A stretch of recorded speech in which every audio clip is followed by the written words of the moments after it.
You might catch yourself sliding in and out of it. Just relax and enjoy it.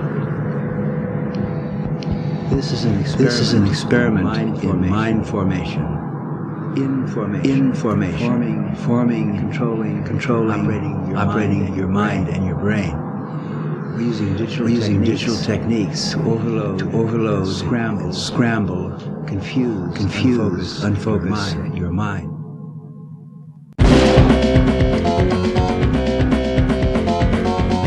The natural state of the brain is chaos.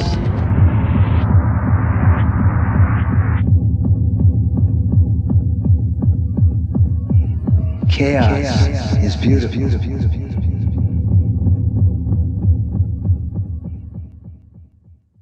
Amrit Singh, what's up, man?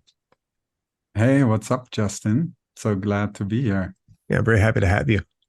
So I was like checking out your bio, and it's pretty fascinating. So you wanna just like tell people a little bit about yourself, and then we'll kind of get into some more some deeper questions, I would say. Yeah, I mean, I've kind of been on a wild journey now for these 50 years of my life. Originally born in Germany and raised there, and had a pretty standard childhood, I would say. And then with 19, I got into Kundalini Yoga and got inspired to kind of get out of that, regular teenage life with a lot of weed and a lot of alcohol and all the partying and everything. And I was like, okay, there must be another way. And I found that in the yoga, but it was non-sustainable for me because I was so young. My friends were all like, this is silly stuff. Why would you want to get up early in the morning and meditate? And Right. I was like, it was really struggling with that. It took me a couple of years. And then at one point I was like, okay, I'm done. I need to get out of here. I need to have a different environment. And so I decided to move to India. And kind of just on a whim, where I was like, okay, there's this boarding school there and they needed some volunteers. And it was kind of from this community I was connected with. So I was like, okay, I'll just go there for a couple of months and see what happens. And then a couple of months turned into 20 years. So I really got deep into the whole India experience. Right. And that's where the turban and the beard are kind of the leftovers from that, because I learned a lot about the Sikh religion and found a lot of value in aspects of it. At some point I was really deep in it, almost like you would probably classify that as fanatical. But then I realized that there's more, right? When you're like that deep in it, then you kind of hit the bottom and you're like, oh shit, this is just as limiting as all the other stuff. So it took another turn from there, and leaving India really helped me, and going kind of back into the real world. Ended up in Germany for 2 years with a COVID lockdown, and it was really rough on all of us in the family. Yeah. And so we decided, like, hey, we're not doing another winter with COVID in Germany. We're packing up and moving to Mexico. Yeah. And so now we've been living here in Mexico almost for 2 years, and it's been an amazing decision. Yeah, I can imagine that's quite a big cultural shift from Germany to India, back to Germany, and then to Mexico. That's a wild ride, man, for sure. So could you tell me about Kundalini? Because I think there's a lot of misconceptions about Kundalini, and I know I probably have some myself because I'm just not educated on it. So could you just kind of dispel some of the myths about that? Because it seems like everybody's out there teaching a Kundalini workshop these days, and I feel like most of them probably don't know what the hell they're talking about. So, but it seems like you may. The Kundalini effect, or what people named Kundalini, is a human condition, right? We all have that kind of energy in ourselves. And we can name it Kundalini energy, or we can name it woo-woo energy, or whatever, it really doesn't matter in the end, right? Because it's a human part of our existence. And as per design, that that energy kind of lies dormant. And also it's actually kind of interestingly enough, because it doesn't naturally lie dormant. Naturally, it's the, when we're born, when we're kids, when we're really young, we're really connected deeply to that flow of energy through our body, through our expressions, our excitement, and through how the energy circulates. But then I think big issue is really the whole, schooling system, where you're taught to sit still, you're taught to like pay attention, not to disrupt, not to express anything which is going on inside of you. Right. And then you end up suppressing that, and you end up disconnecting yourself from this life force. And so for me, the practice of Kundalini Yoga was really what allowed me to reconnect and resensitize my body to come to the point where I'm like, oh my God, I can feel this life force rising, and it expands me, and it, stimulates me, and it gives me energy, and it feels amazing. And I feel much closer to whatever you want to call it, right? God, Allah, the universe, creator, doesn't matter, right? All the same anyway. But to really feel into that expansion. And again, nothing special, because all of us as human beings have that capacity. Right. Yeah. Yeah. So it's always kind of fascinated me, but just that idea of that dormant energy, but I feel like a lot of people that teach it aren't necessarily teaching it correctly. And what do you feel about that? Do you think that that's probably the case? Or there's this explanation from Sadhguru, and I really like that, because he was asked like, hey, is Kundalini Yoga dangerous?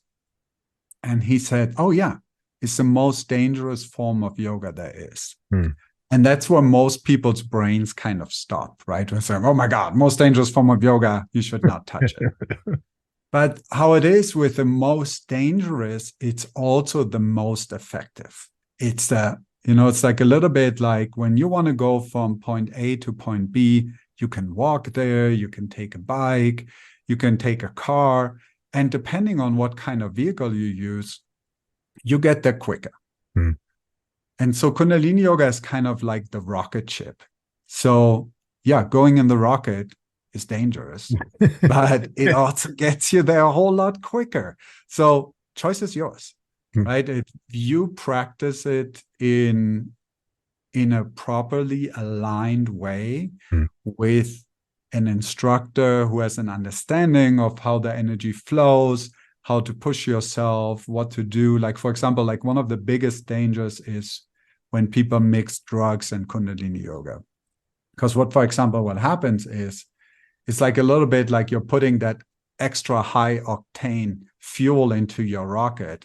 And so the chance that the whole thing will explode just gets exponentially higher, right? So it's a very simple process. And because what happens when you take drugs is they kind of mimic and stimulate a Kundalini experience. But the problem is that when you practice Kundalini Yoga, your body will allow what your body can handle, right? Because you practice with your body. And so it makes it very safe. When you combine it with something else, it can shoot you into levels where, it's hard to come back from. Right. Yeah, that makes sense. So as far as like spiritual practice, what does your spiritual practice consist of these days? For me, I like getting up early. So I got up at 4:30, 5:30, kind of in between there. You're a better man. And then I got the house to myself for 2-3 hours in the morning, which is great before my whole family wakes up and starts making noise. And so what I do is, big part of my practice is to go into my routine. I prepare my tea, I make a little fire, I take a cold shower, I dress myself, and then I sit down. And then I have about an hour and a half. I get to meditate and just be going inwards and practice.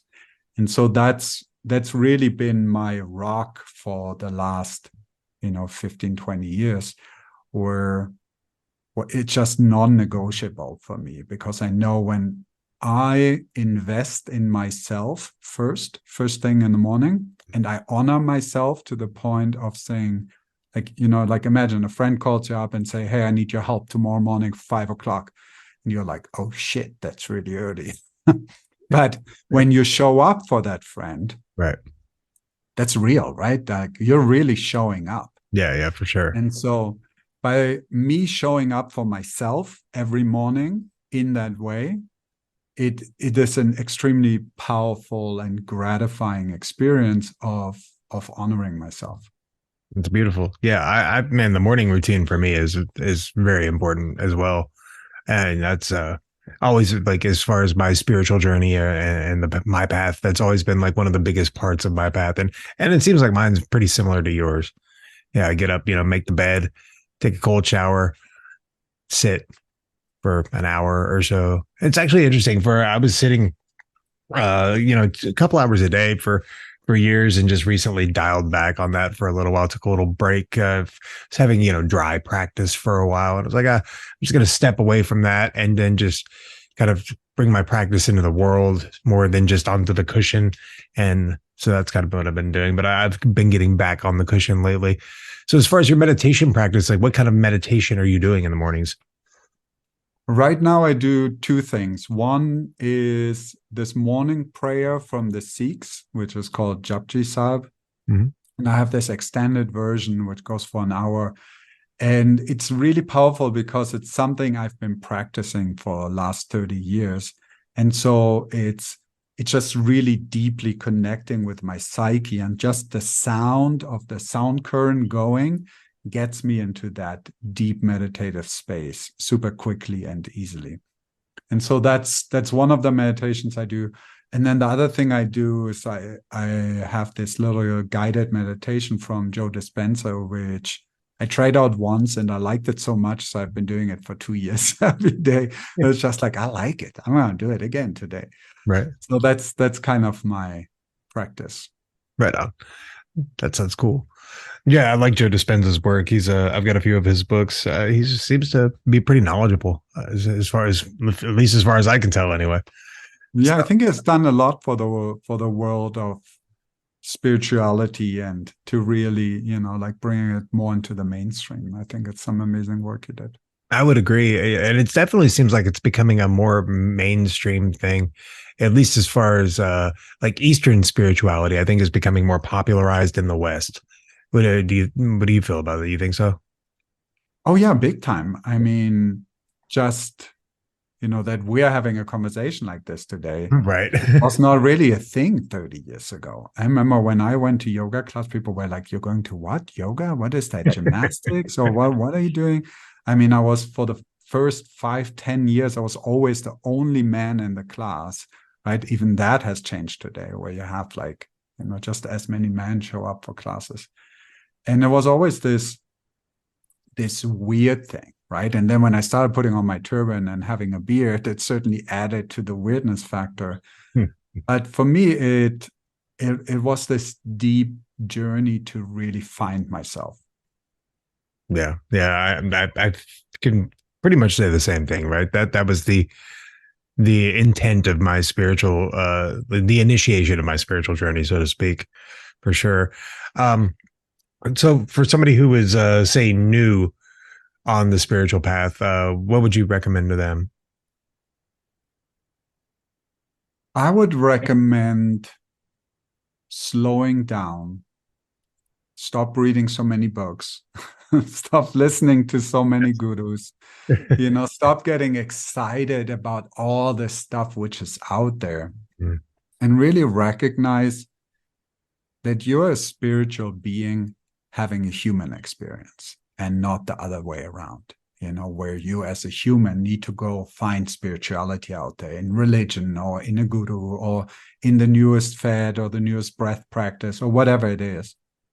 But to really just recognize the simple fact that you have everything inside of you that allows you to live a fulfilled and expanded spiritual life. And really all you have to do is slow down, allow your mind to shut up a little bit and just start experiencing and start feeling your body and start feeling your emotions and start feeling your totality, like start feeling your shadows, start feeling your happiness, start feeling all these different aspects that make us unique as human beings, and not try to become like someone else or try to learn some technique with the mind. And then I would say, like, invest an hour a day and do it in a smart way. Like, say, like, my spiritual practice is to go to the forest and go for a walk, and then sit there and for 5 minutes just listen to the sounds and the birds, and sit by the side of a river and just experience yourself as part of this totality. And that's more of a spiritual experience than reading all religious books combined. Yeah, man. I can't agree with that more. It's like, just for one, like just immersing ourselves in nature is such a big thing. And because for me, it seems that and I'm pretty sure you'll kind of have the same view on this. It seems like there's this large disconnect between people and nature, because they think that there's a disconnect between people and nature. They think that they're separate from nature. It's like, no, man. You are part of this whole grand scheme of things. Like, you are deeply embroiled in it. You are not separate from that which is outside. Like, there is no separation. And people just, I feel like the average citizen just doesn't feel that, Yeah. No, I think it's very true, because that's kind of how we were educated. That's kind of what our parents lived before us, what our grandparents lived, and what our great-grandparents lived. And maybe if you go back like 10, 20, 30 generations, people were more in tune with nature. But the thing is, we are energetically connected to 7 generations before us. And when you look back those 7 generations, those were all people who were like, hey, our grandfathers and grandmothers were connected to nature, but we want something new. We want to move to the city. We want to work at an assembly line. We want to make money. We want to, shave our face so we look really clean and we look really put together, like, we want to show up in a way that doesn't reflect that we just walked out of the forest. And so that's kind of what we got as the starting point to work with. Right. Like, this is how we grew up. This is how we were educated, just through group consciousness. Yeah, it's really true. Yeah, it's kind of just passed down generationally. It's like, no, this is how you do things. And I think people are waking up to this, like, wait, I don't have to do it that way. We're told that they're crazy. Then you're like, look at the crazy guy. He's growing a long beard and he wants to live in the forest. Oh my God, we lost him, right? Yeah, just leave that guy alone. He's lost his mind. Yeah, it's so funny. It's when you actually reconnect to things like that, people start looking at you like you're a crazy person. But as you and I both know, that's probably the furthest thing from the truth. So you said when you moved to India, you were volunteering at a boarding school? Yeah, it was, the Kundalini Yoga that I practiced was a specific type of Kundalini Yoga as taught by Yogi Bhajan. And so there was this big community which came with it, Like, looking back at it now, you could probably call it like a sect, or cult in that way, because it was like they had a lot of the boxes to tick on the cult checklist. But at the other hand, it was pretty amazing, because it was first time in my life I truly experienced community, and living with like-minded people. And when you live with people who all wake up at 5 a.m, it makes it really easy to wake up at 5 a.m. That's true. When you live with people who all eat vegetarian, you're not even missing the meat, because it's like, hey, like, we're all vegetarian. Why it becomes this energetic blend. And so I had this boarding school, which was founded in 97 in Amritsar, in the capital of the Punjab, in the north of India. Mm-hmm. And it was kind of designed for the kids from these practitioners who had found Kundalini Yoga. so that they could have a school where they could learn about yoga, they could learn about Sikhism, they could learn about life in India. And with, like with all the good, the bad, and the ugly, I think it was an amazing experience for me to have been part of something like that. And yeah, it was super cool. Yeah, it sounds like it was an amazing experience, and it seems like it's been very transformative for you for sure. Oh, big time, yeah.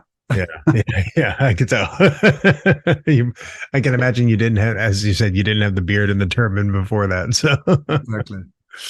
Oh, yeah. So you work with men too, right? You do like some like coaching stuff.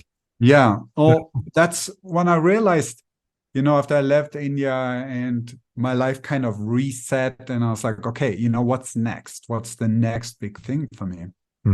I realized I really enjoy working with people, and I really have a talent for coaching people. And as this new fad of, oh yeah, be a life coach, right? came in. And I love that so much. This quote I heard the other day. It's like, one of the challenging things with life coaching is that it's one of the jobs with the lowest level of entry barrier, but also with the highest level of possibility to succeed and to really make it in that field. Right. So it's like this big stretch between like, hey, it's super easy to become a life coach, but to really make a living from it is a whole nother thing. Right. Yeah, that's for sure. So when I dove into it, I was like, okay, I'm super excited. I want to support people. And then I was like, okay, where are the people? Well, what's happening? Who am I supporting? Right. And that was a big journey for me over the last couple of years to really realize how important marketing is, how important brand building is, how important sales is. And I was like, oh my God, if someone would have told me I need to learn all these things to be a coach, I would have probably never signed up.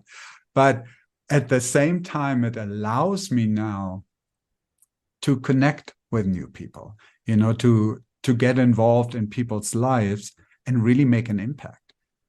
Because that's ultimately what it comes down to, right? The more people that I connect with, the more lives I can have an impact on. And that's super rewarding for me. Yeah.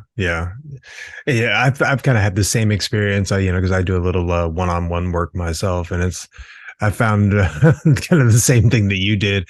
And it's like, I didn't know I was going to have to learn how to, do all this marketing and brand building and advertising and all that stuff. So that kind of threw me for a loop when I first started doing it, and it still kind of does. Like I'm admittedly just terrible at marketing, man.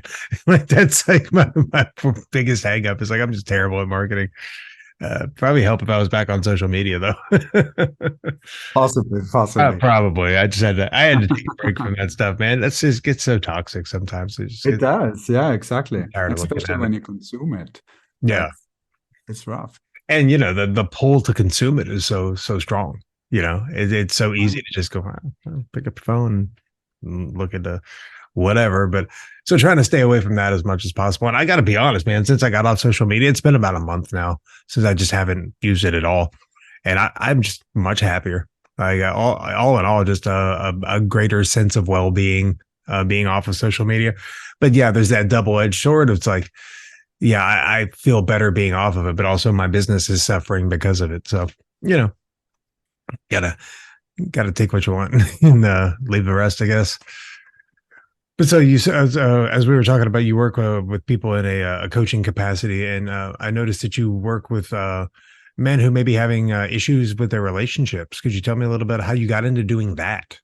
Yeah, I realized looking back at my clients, that's the type of people I was attracting. And always, was people around our age who were like, hey, I got this work thing figured out. I kind of got my health figured out.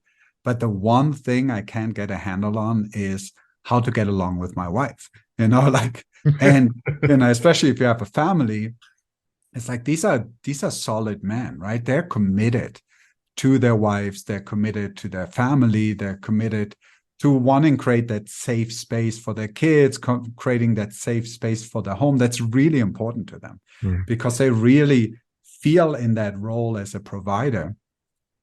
But then they struggle, and they struggle so deeply because they're like, oh my God, I fight with my wife every single day. It's probably the one person I have the most fights with in my entire life. There's no other person on this planet who I fight more with. And that's a person I sleep next to every night. Yeah. And that just fucks with people's heads at such a deep level. Yeah, because it's like, what am I going to do?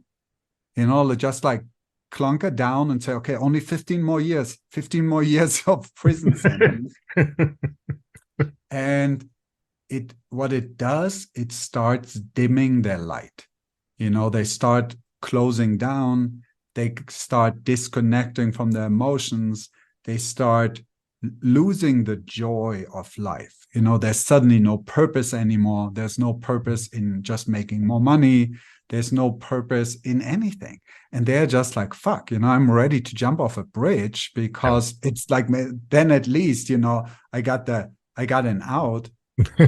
And then after the thought of jumping off the bridge, they're like, oh, maybe I should get a divorce, you know. But then I'm looking at all my friends who got divorced and they're all miserable, you know, and all the kids are fucked up. And it's like, oh shit, what am I going to do? And so this program I put together is really designed for those kinds of men to say like, look, sure, here the best solution would be if I could just hand you a magic wand, which you can swing and point at your wife, and your wife would just be perfect. That is the best solution. We all agree. But considering that that's not possible, here's the second best thing. And the second best thing is it starts with you. It starts with your process. It starts with you taking 100% responsibility for this relationship.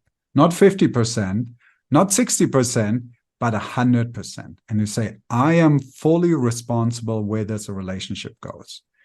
I want to show up for this person I once loved so deeply. You know, I want to get back to have amazing sex. I want to get back to having this closeness with her. And I really want to recreate that. And rather than waiting for my wife to change, I'm going to be the change myself. And I'm going to show up for my relationship and for what's important to me every single day. And these guys are seeing miraculous changes in their relationships in the first 3 weeks, you know, where they're like, oh my God, she's so nice to me. I don't know why she's so nice to me. And it's like, dude, it's because you changed what you were doing. Right. You know, like it's this quote from Einstein. To keep repeating the same thing over and over and expecting different results, it's the definition of insanity. But we all do it. They're like, I'll just keep telling her, and it's not working. It's like, dude, maybe you need to have a different approach. And they're like, what do you mean? It's like, you do it differently. And then you see what happens. Right. And so it's been really, really inspirational for me because I really see the changes happening and I see the gaps closing. You know, it's not something which happens overnight, obviously, but just going from this feeling of shit, you know, we're going further and further apart to we're actually getting closer together. And if I just keep showing up the way I've been showing up for this first month, whatever, 2 month, 3 month, I have the hope that in 6 months or a year or 2 years, we actually have something so solid where divorce or jumping off a bridge is not an option anymore. Right. Yeah, man. That's a lesson I had to learn the hard way too. It's like, oh yeah, all my problems are on me. You know, like let's start here. And then once I was able to get a handle on this thing, you know, like everything else kind of started to fall into place. It's like, it's funny how that works, isn't it? Super powerful. And we live in a world today where a lot of women are doing their work. I'm not saying all the women are doing the work, but a lot of women, especially in their, you know, 40s, 50s, really start going inside and start figuring things out for themselves. And we as men are kind of 20 years behind in our development. You know, it's starting now, but we're trying to play catch up with the ladies. And so when a woman sees you as a man show up for yourself and start doing your work and start saying like, hey, the reason I get so angry when we're in a fight has nothing to do with you, it has to do with me. And I am working on that because I don't want to show up like that anymore. This woman goes like, oh my God, I got my husband back. And then, she's ready to stay committed, even if she was thinking about packing her bags and moving out by next week. Right. Yeah, that was one of the big things for me for sure, was just like basically just that is I used to have some really, really, I would say pretty intense anger issues. And it was never about the external thing, right? It was always about my relationship to the thing. And that thing doesn't have to be my partner. It can be anything. It all comes down to the relationship that we have with ourselves, I believe. And I think you feel the exact same way about that. Yeah, but at the same time, it's a little inconvenient because blaming other people is just so much better, right? Because you can be like, look, you guys are all fucked up. I'm the only one who got shit together here. I've been thinking this my whole life, so must be true. And so, like, I'll just go live by myself in the forest, connecting with nature, and then it's all good, right? But then this is exactly the flaw. And when the moment, especially for us men, when we become that vulnerable and that authentic to actually say, shit, I got a problem, the woman's heart opens up and they just want to be kind and supportive. It's like it's almost counterintuitive in our heads because we're like, oh my God, I'm being so weak. What would my father and my grandfather say? Right. I even cried a tear. Oh my God, this is really bad. Yeah, well, they beat that into our heads pretty early, didn't they? Yeah, just shove your emotions down. That's what men do, right? Shove it down good. Yeah, don't ever let anyone see you cry.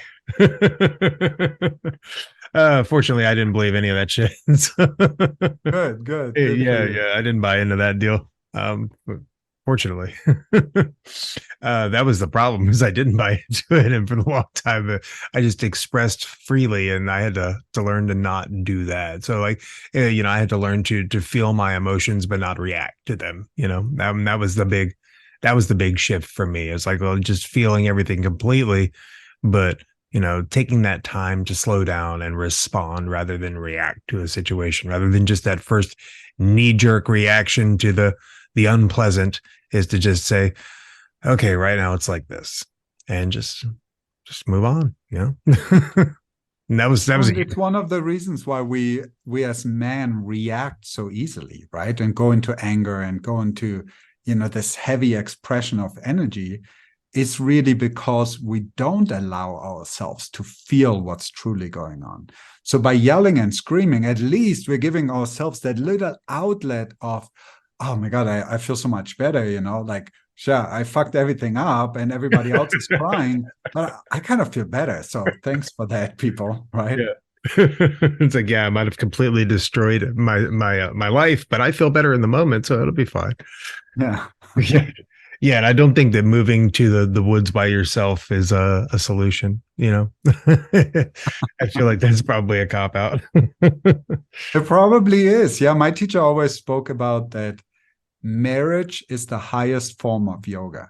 And we are like, what do you mean? We thought Kundalini Yoga is so cool. He's like, yeah, get married and try it out. Oh, yeah. Sure. It's really, the challenge is so high, and the possibility for personal growth is equally high because you're consistently confronted. Yeah, for sure. My partner's my biggest teacher, 100%. Oh yeah. Yeah. And that was an interesting revelation to come to. It's like, oh yeah, like you are just teaching me all of these things about myself. Stop teaching me. Stop teaching me. I've learned enough. I'm over it. I need a year off. That's too funny, man. So how did you get into Sikhism? Like what was the draw for you?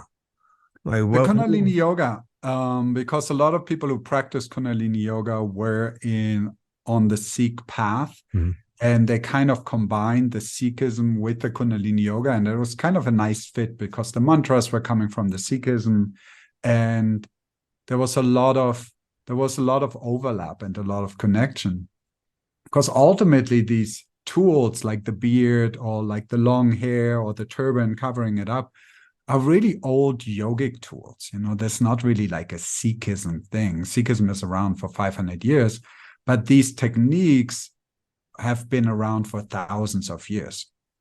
And so I really understood the deep yogic implementation of, why it helps you to have a beard, why you want to wear a turban when you go sit down and meditate, and how it helps you. It's really just a tool for me. Right on. So what is the purpose of the turban? So what the turban does, first of all, it allows you to have long hair, right? When you have long hair and you live in India, there's really two options. Either you become a sadhu with dreadlocks and it's all over the place, or you tie it up nicely in a knot on top of your head and you put some cloth around it. So, because they don't have the luxury to wash their hair, 6 times a week. And so what it does is, first of all, every hair on your body is like an antenna. That's why the body creates hair in certain spaces, right? You have hair on our heads, we have hair on our chins for us men. We got hair on the most important areas in our private parts, under the arm, in all these areas which need that little bit extra sun energy to come in. Each hair is an antenna to bring in sun energy to that point of your body where it's connected. So having the hair and tying it up in this way allows your antenna to kind of be focused on the top of your head, on the crown chakra. And then the traditional turbans were much bigger than what I'm wearing, were tied in such a way that they created like a pressure on the side of your head and kind of elongated the head just a little bit. And so what happens is when the head elongates, it creates more space for these glands in your head, like the pituitary, the hypothalamus, and all that, the pineal gland. And so now suddenly these glands can function better. And it's actually a fun little thing, like when you look at Lord of the Rings, the guys with the elongated heads, like the elves or whatever, even the aliens, wherever, always are the ones who have that higher level of consciousness. And then you see the other guys with a really short neck and the round heads with the big muscles, those were the ogres, right? Who have this condensed head, which had this low level of consciousness. So when you look back through 10,000 years of human history, you can kind of tie that in there, that every time you see someone in a spiritual concept, they had these longer heads because the elongation allowed more space for these important glands in your brain. No, that's fascinating. That's super interesting. Yeah. I've always kind of wondered that. I was like, what is the deal with the turban? I don't get it. I personally have a shaved head. I started losing my hair when I was like really young. I started going bald when I was like 18. So I just started, I started shaving my head when I was 15. And so when it started falling out, it wasn't like a big deal for me. But I unfortunately, I am not able to grow hair on the top of my head. So, but that's fascinating, man. I had no idea. That's pretty cool. That's interesting. So what are your plans for the future? Just keep coaching and just. Well, for me, really, I realized I need to expand. I need to play bigger. I need to step out of my comfort zone. I'm very comfortable in my one-on-one coaching practice because I've been doing it for years, but I really want to step into something bigger, and get groups together and really be able to impact more people. Because when you work one-on-one, you can help 15, 20, maybe 25 people, and it's very limiting. Yeah. So I want to step out more in the world and really share what I can share. And that's why I love this approach through the marriage reconnection roadmap how I called it, to really go out there and say to people, hey, you got a real problem. Let's deal with that. And then I sprinkle in a little bit of my experiences with the meditation and with the yoga and with the healthy eating and the million things you can do to get yourself more into your center and more authentic. But I also realized that when I lead with that, people are kind of like, no, I'm not interested. So I really want to help people with real life problems and then say, like, look, you can learn to meditate, but don't learn to meditate so you can tell people that you meditate. Learn to meditate so you can use it as a tool to do what you want to do in your life. And that's kind of been my approach. That makes sense. Yeah. And that makes sense too, that you would. So do you plan on doing any kind of like group facilitation or anything like that? Like, what do you like? That's kind of my question, is like, what do you have in the works as far as that is concerned? So I've been running my first group with my first group of men right now. And we're going through this group coaching program around, how to get your marriage back on track.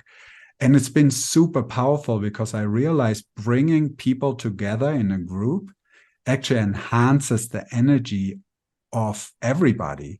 And other people are getting so much more out of it than me working one-on-one with one person. And so I've been getting super excited about that. And I really want to do more of that and really reach more people and reach more men that are struggling and are at a point where they're like, hey, shit, like jumping off the bridge, no good. Getting a divorce, no good. Okay, investing in myself to make a difference. That's what I want to do. That's what I want to show up for. Right on. And are you doing that virtually? Is that an online thing that you're offering? Yeah, it's an online thing because I found there's so much power in doing it online. One of the blessings of COVID, actually, because we all got to learn that lesson. Because you can just connect as deeply and as profoundly with someone online as you can when they sit in front of you. And it gives the flexibility to really, work with people from all around the world. And I love that. Right on. That's awesome. And so, we'll get more information about all that, for people that may want to join that program, because I'm sure there will be some, because if, as we've been talking about, that's like one of the big things, right? Like the relationship issue is one of the biggest things. We can have everything else in line, but it's like, because that was my experience. It's like, why do I fight with you more than anyone else? It's like, I don't, like everybody else I'm and I was, just cool with everybody. I'm very friendly with, got along with, that was never a big issue. It's always been in my intimate relationships with my partner that there was the most, I would say, strife. Yeah. It might not be the best word, but I think that's really what it was. It was a lot of strife and just bad communication going on.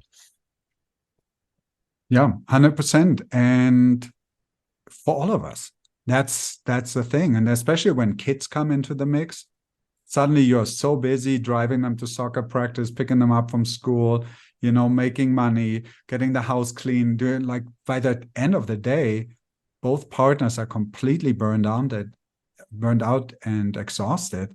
And they can't bring themselves to just say one nice thing to each other, or just say like, hey, how can I show up for you? How can I serve you? How can I support you? Right. Mm. We talked about this earlier, how our partners are our biggest teachers. Mm. And it's kind of like, I would almost take it one step further and say our partners are our gurus, right? They're the ones who are showing us the path from darkness to light, which is the word guru means. Gu means darkness and ru is light. So guru is the person who shows you from darkness to light.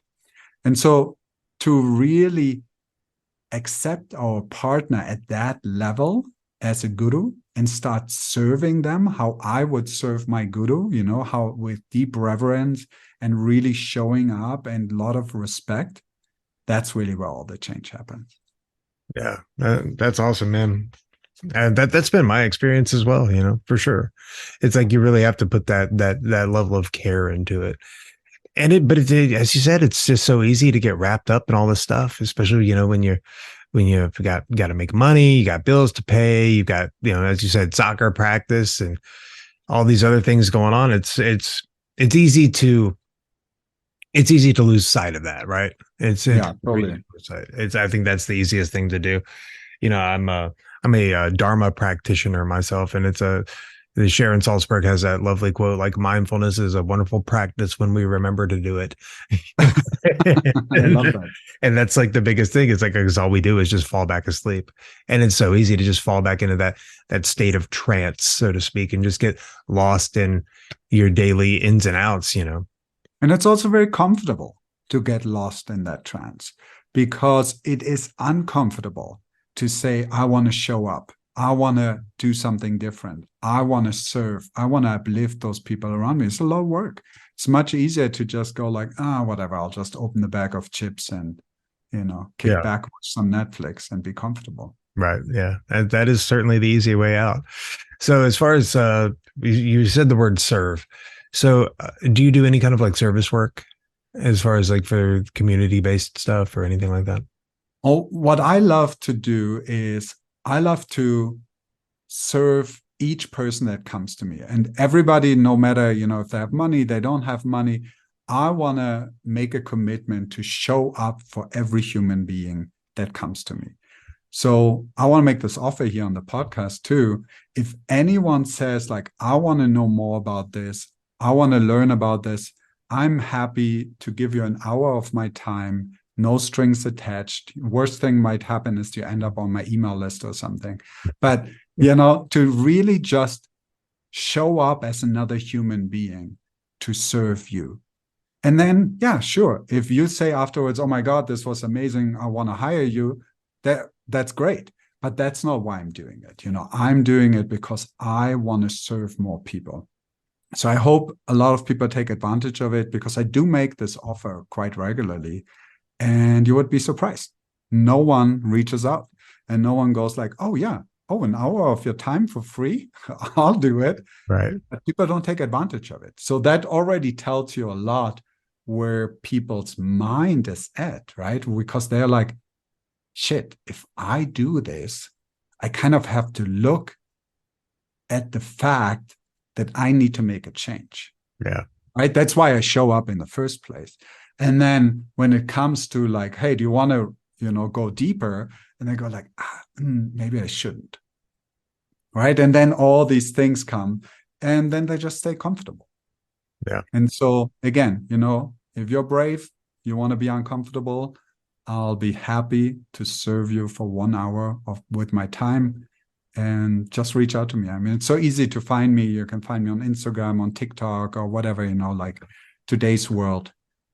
You can find people so easily. Yeah. And we'll definitely put all the contact links in the liner notes for the episode. But so do you feel like, and this has been my experience, is like, really, I've become, and I'm still becoming, I'm certainly, it's a journey with no end in sight, right? Is becoming the best version of ourselves, right? Because can we ever really truly be the best version of ourselves? I think it's this, or maybe to become a better version of ourselves than yesterday. Well, right. We can certainly strive for that, but yeah, it's like a journey with no end in sight. But yeah, it all for me, it came down to a lot of just discipline. How do you feel about discipline as far as a lifestyle is concerned? Yeah, discipline was a big part of my life and still is today. I mean, it's really, sometimes I have to pull back a little bit and be like, hey, I guess I could relax and do things differently than I have been doing them every single day for the last 5 years. But discipline really has helped me a lot with taking the whole thinking process out of it. Like you told me earlier, you take cold showers in the morning. If I would not have the discipline to just step into the water and to just do it, I would probably not take cold showers, because I would be like, how do I feel today? Do I feel like a cold shower? Nah, not really. So it's not happening, right? Or when it goes to, oh, I should be doing some stretching. I kind of don't feel like it. Maybe I do it tonight. That's the power of discipline and of having a routine and having a schedule, where it's just like, hey, it's time to wake up. It's time to take a cold shower. It's time to meditate, because I know if I do this, I'm going to feel a certain way when it's 7 a.m. and my kids wake up and my wife wakes up, and I can show up as a better version of myself. Right. Yeah. Yeah. Yeah. And because, yeah, for me, it's like motivation oftentimes fails, right? Like the motivation to do the thing, it often isn't there. And that's for me when the discipline shows up. And it's like, how committed are we to just doing the things that we know that are going to benefit us? And there's the days that I don't feel like stepping into the shower, into the cold water, are the days that I know that I probably need it the most. Yeah. Same thing with going to the gym or any sort of practice like that. It's like the days that I don't want to do it are the days that I push myself to do it even more. Right. Yeah, and that's really discipline next level, because you're like, oh shit, I really don't want to do it. Now I really have to do it, right? But when you understand that connection, it becomes super powerful. Yeah, comfort is where where our dreams go to die, right? So, of course, yeah. You got to step out of the comfort. It's designed like that. Yeah, for sure, man. Well, hey, so where can people find you at? Oh, the most fun place to find me is on TikTok. Okay.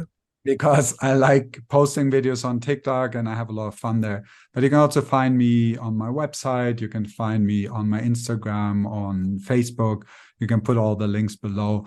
I mean, it's pretty easy, again, like just with my name, to track me down. And I really want to encourage those of you who've been thinking about like, hey, maybe I should do it. Because, working with me for 1 hour for free is a huge opportunity. You don't have to pay. It's for free. And you're getting to have a professional coach who knows what he's doing allow you to reflect on your life and walk away with clarity on what you want and why you want it and how you can implement it. Yeah. It blows my mind that I'm not overrun with people asking me for free sessions and I need to stop doing this. Right. But it's not like that. Yeah. It's strange, isn't it? It's strange. I know. Yeah. It's very strange. Well, yeah, I encourage everyone to take advantage of that free hour. For sure. Why wouldn't you? Why wouldn't you take advantage of that? I don't know. Like, I would love to find out someday. That makes no sense. Well, thank you so much for your time, man. I really enjoyed this conversation, and I'm sure we'll be in touch, and I will definitely put all your links in the liner notes. And again, thank you for your time, and thank you for your commitment to your practice and the service that you do for the world. It's very, very valued and very appreciated. Thanks for having me, Justin. Absolutely.